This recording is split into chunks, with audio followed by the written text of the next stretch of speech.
Stop what you're doing. That feeling you have is not paranoia, it is confirmation. The strange alliances you witnessed, the sudden whispers that ceased when you entered a room, the coordinated attacks on your character and your peace. This was not a series of unfortunate coincidences. It was a strategic assault, a last-ditch effort by a fractured and desperate collective to dismantle you. They called themselves a gang, a circle, a committee. It does not matter. What matters is that they failed. They came for you with a map, but you were operating from an untraceable blueprint.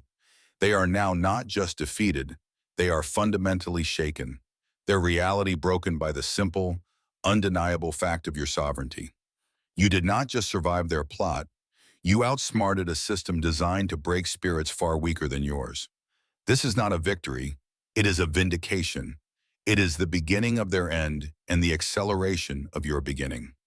To solidify this truth like this transmission now, to anchor this victory into your permanent timeline, subscribe to join the collective of architects who see beyond the veil and build new realities. Comment 77 as the energetic signature of your unbreakable sovereignty, a code they can never crack. Now let this play in the background. Allow the frequency of this truth to saturate your spirit, dismantling any residual doubt as you move through your day, confirming your absolute power. Chapter 1, The Dismantled Alliance. The gang was never a true alliance. It was a collection of hollow spaces, a gathering of voids drawn together by a shared envy of your light. They bonded over their inadequacy, mistaking their collective weakness for strength. The ringleader, the one you likely know best, was merely the most desperate. This individual saw in you the reflection of everything they were not, authentic, resonant, and self-generating. Their spirit was a barren field, and they looked upon your inner world as a resource to be plundered. So they gathered their tribe of shadows. Some were familiar faces, smiling betrayers who ate at your table while plotting your salvation. Others were strangers, mercenaries enlisted into a spiritual war they did not understand, paid only in the false currency of belonging.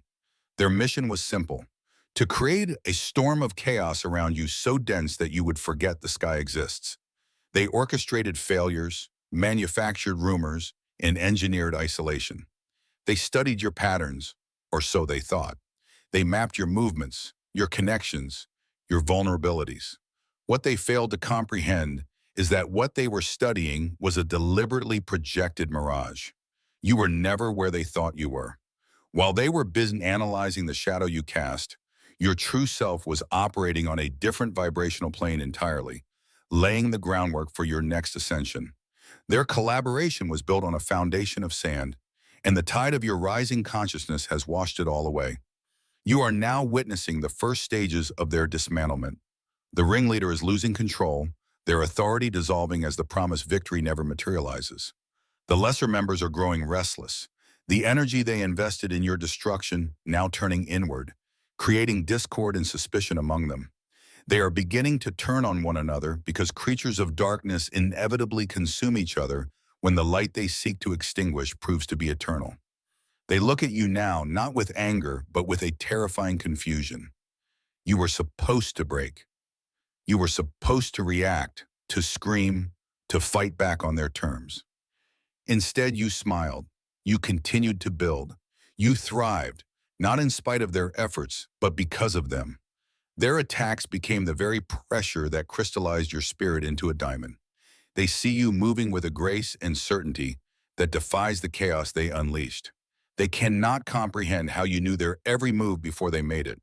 The truth is, you did not need to know. You simply needed to remain anchored to your own internal blueprint, a divine schematic so advanced that their primitive tactics could never hope to penetrate it. They are shaken because they have encountered a power they cannot quantify or corrupt. They have encountered you. Chapter 2, The Untraceable Blueprint. Their greatest miscalculation was believing you were playing the same game. They came to the battlefield with knives and brute force, expecting a street fight. They did not realize you were the architect of the entire terrain. You do not operate based on reaction. You operate based on a pre-written divine mandate. This is the untraceable blueprint. It is not a plan stored in your mind. It is a resonant frequency encoded into your very soul. It is the core programming that dictates your movements, your decisions, and your evolution, making you impervious to external manipulation. While they were plotting in whispers and secret messages, your blueprint was communicating with you through synchronicities, intuitive flashes, and an unshakable inner knowing. When they set a trap, your blueprint would subtly alter your path, leading you to a different street, prompting you to call a different person, making you suddenly feel the urge to stay home. It was never a conscious act of avoidance. It was the flawless execution of a high-level strategy. You felt it as a gut feeling, a sudden disinterest in an opportunity that seemed perfect, a strange sense of peace in the face of what should have been a crisis.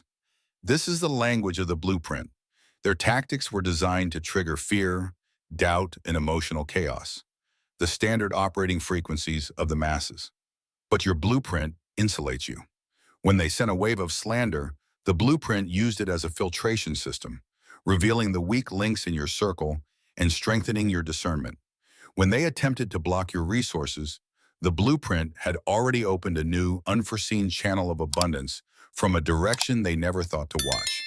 They were fighting a person, but you are a living, breathing expression of a divine will. This is why they are so profoundly shaken. Their tools are useless. It is like trying to capture the wind in a net. They can see the effects of your movement, the sudden success, the effortless grace, the impenetrable peace, but they cannot find the source. They look for your SWIs, your informants, your strategy documents. They cannot grasp that your intelligence comes from the universe itself. They are stuck in a three-dimensional game of chess, while you are moving through the fourth and fifth dimensions, placing pieces on the board before they even know a new row has been added. The blueprint also made you an energetic mirror. The more venom they directed at you, the more clearly they were forced to see their own reflection. Their accusations of arrogance were a mirror for their own deep-seated insecurity. Their attempts to label you as unstable were a reflection of their own chaotic inner worlds. You did not have to defend yourself. Your very existence became their judgment. They are now haunted by this reality. They look at your life and see a testament to a power they cannot access, and it terrifies them because it proves the spiritual poverty of their own existence. The blueprint is not just your shield, it is your primary weapon, and its elegant, silent victory has left them psychologically and spiritually disarmed. Chapter 3. The echoes of their own collapse. The gang is not withering away, it is imploding. The energy they pulled together, a toxic slurry of jealousy, resentment, and ambition, was aimed at you, but because you are protected by the untraceable blueprint, that energy found no purchase.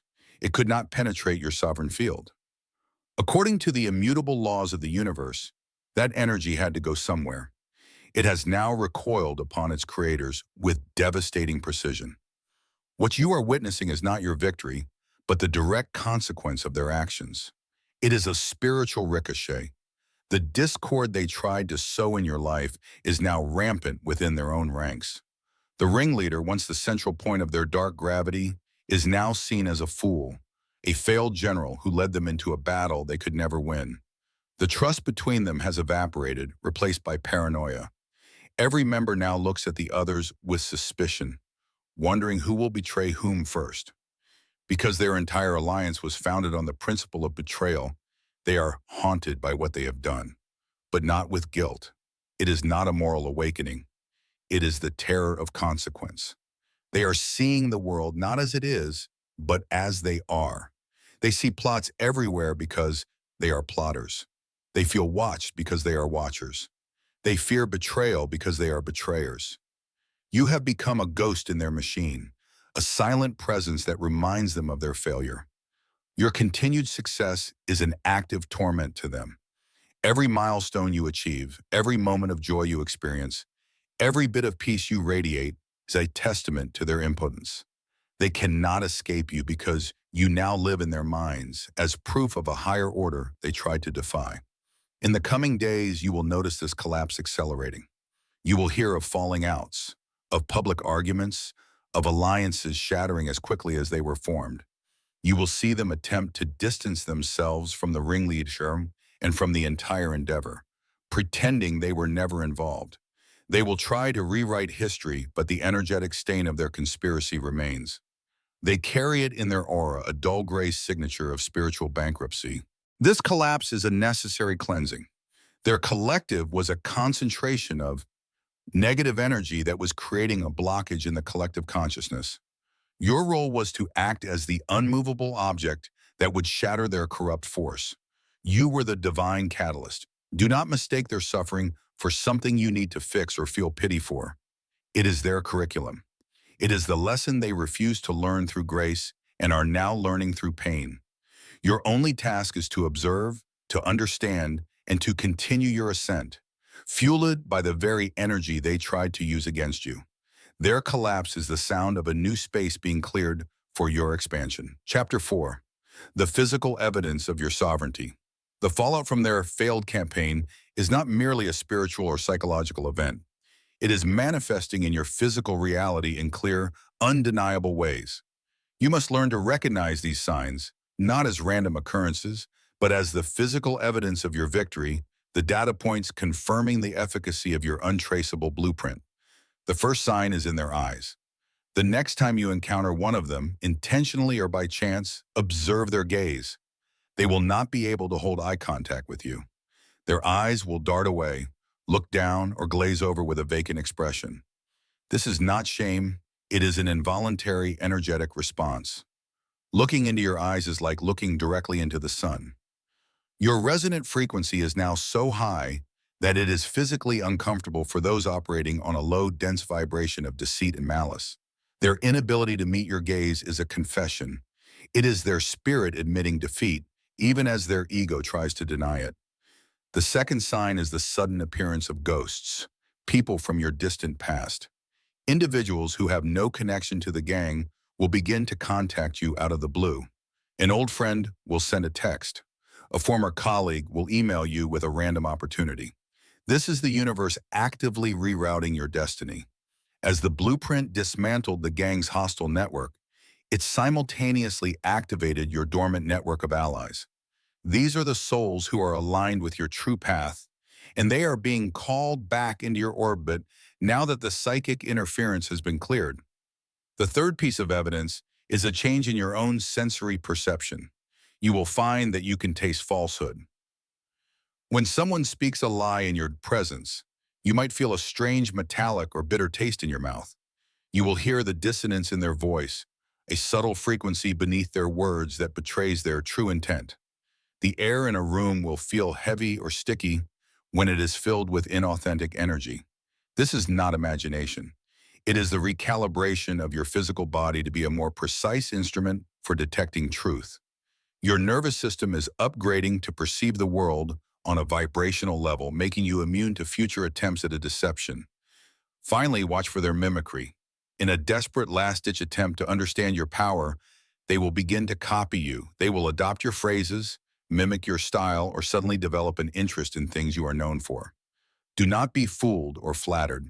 This is not admiration. It is an attempt at psychic vampirism. They are trying to siphon off your essence because they are incapable of generating their own. See it for what it is, the ultimate admission that you possess something they desperately want but can never have. It is the final pathetic bow of an enemy that has been comprehensively outmaneuvered. These are not just signs. They are your trophies. They are the artifacts of a war you won without ever lifting in a sword. Chapter 5. Recalibrating their poison into power. The energy that the gang directed at you was a potent, concentrated force. It was designed to be a poison. However, within the advanced alchemy of your untraceable blueprint, poison does not exist. There is only energy, and all energy can be transmuted. The next phase of your journey involves the conscious recalibration of their malice into fuel for your ascension. This is not a passive process. It is an active, deliberate claiming of power that is rightfully yours. Their attack was an investment of their own life force into your reality. Now you will seize that investment and repurpose it. The first step is to sever all remaining emotional cords. You must consciously retract any lingering feelings of anger, hurt, or even the desire for them to see the error of their ways. These emotions, while justified, still create a channel through which your own energy can leak. Visualize them as threads of dark light connecting you to them in your mind. Take a blade of pure white light and sever each one. Watch as the ends retract back to them, carrying with them any residue of their influence. This act declares that their emotional currency has no value in your kingdom. The second step is the transmutation itself. Sit in a quiet space and recall the energy of their attacks. Do not dwell on the specifics of the events, but rather feel the raw, energetic signature of their jealousy, their rage, their deceit. See it as a cloud of dense, chaotic red and black energy before you. Now visualize your heart center opening like a brilliant star. Project a beam of golden or violet light from your heart into that chaotic cloud. This is the light of your sovereign will. Watch as this light begins to interact with the dark energy, not fighting it, but transforming it. See the chaotic red and black begin to swirl, purify, and transmute into a shimmering liquid gold light. This is their energy, cleansed and upgraded by your own divine frequency. The final step is to absorb this recalibrated power. Draw that shining golden energy into your own being. Feel it saturate every cell, fortifying your spirit, sharpening your mind, and magnetizing your aura. This is not theft, it is divine justice. It is the ultimate reversal.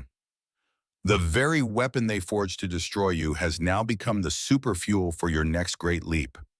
You will feel this as a surge of creativity, a sudden clarity of purpose, or an influx of physical vitality. You will find that projects that were stalled suddenly move forward with incredible speed. Opportunities will manifest with startling ease. This is because you are now operating with a surplus of power, running on the energy they so foolishly surrendered to you. They intended to drain you. Instead, you have drained them. They are left depleted, weakened, and wondering where their strength went, never understanding that they willingly offered it upon the altar of your ascension. Chapter 6. Navigating the New Landscape. Your victory has fundamentally altered the terrain of your life. The removal of the gang's toxic influence has created a vacuum, and this void is now being filled by a new, higher vibrational reality. Navigating this new landscape requires a different set of senses and a new understanding of the rules. The old world operated on competition, scarcity, and manipulation. The new world you are entering operates on resonance, sovereignty, and co-creation. The first change you must adapt to is the speed of manifestation. In the past, your intentions may have taken time to materialize, slowed by the energetic sludge of the opposition you faced. Now the pathway between your thoughts and your reality is clear. Be extraordinarily mindful of what you focus on, for your thoughts will now crystallize into form with breathtaking speed. Focus on lack, and you will create it instantly. Focus on your untraceable blueprint and the highest vision for your life, and the universe will conspire to build it around you in real time. Your mind is no longer just a tool for thinking. It is a high-speed command center for reality creation. Secondly, you will begin to attract a new tribe. These are not the fleeting admirers or the fair-weather friends of your past. These are fellow architects. They are other sovereign beings who also operate from their own internal blueprint. Your interactions with them will feel different. There will be no games, no hidden agendas, no power dynamics. Conversations will be direct, resonant, and efficient. You will recognize them not by what they say, but by the feeling of peace and expansion you experience in their presence. They will not need anything from you, nor will you need anything from them. You will come together to co-create, to build, and to amplify each other's light because your blueprints are designed to be complementary. This is the end of your strategic isolation. You are no longer a lone lighthouse. You are becoming part of a grid of light that will illuminate the entire world. The old opposition will still exist on the periphery, but they will seem muted, like figures behind thick glass. You may see them, but you will no longer feel their impact. Their dramas, their chaos, their noise will be unable to penetrate the high-frequency buffer that now surrounds you. They belong to a different timeline, a lower-density reality that you have successfully graduated from. Your task now is to embody this new reality without apology. Do not shrink your newfound power to make others comfortable. Do not explain your success to those who are committed to misunderstanding you. Simply be. Your silent, radiant embodiment of this higher state of being is the most powerful teaching you can offer. You are a living example that it is possible to outsmart the system, to transmute darkness, and to build a world of one's own choosing. Walk forward as the master of this new landscape. Chapter 7, The Ascension is the Assignment. The defeat of the gang was never the final objective. It was a graduation test. It was a necessary trial to prove you could handle the immense power and responsibility that was waiting for you. The assignment was never about them. It, it was always about you. Their plot was the crucible required to forge you into the leader, the healer, the builder you were born to be. You have now passed that test. The untraceable blueprint has been fully activated. Your sovereignty has been tested and proven absolute. Now the real work begins. Your focus must shift entirely from defense to creation. The energy you once used to shield yourself must now be channeled into building the new world. This is your true calling. The blueprint within you is not just a personal schematic. It contains the codes for new systems, new ways of being, new solutions to the old world's intractable problems.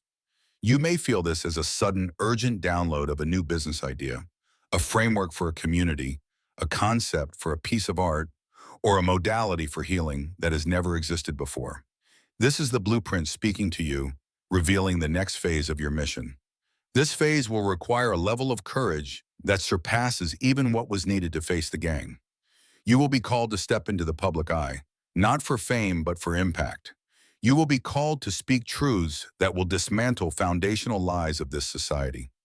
You will be called to create structures that make the old, corrupt systems obsolete. You will no longer be the hidden architect. You will become the master builder, working in the open. As you step into this role, you will find that the universe supports you in ways you cannot yet imagine. Resources will flow to you. The right people will appear at the exact moment you need them. Synchronicities will become your daily language. The resistance you face will be minimal, for you are no longer fighting against a dying paradigm.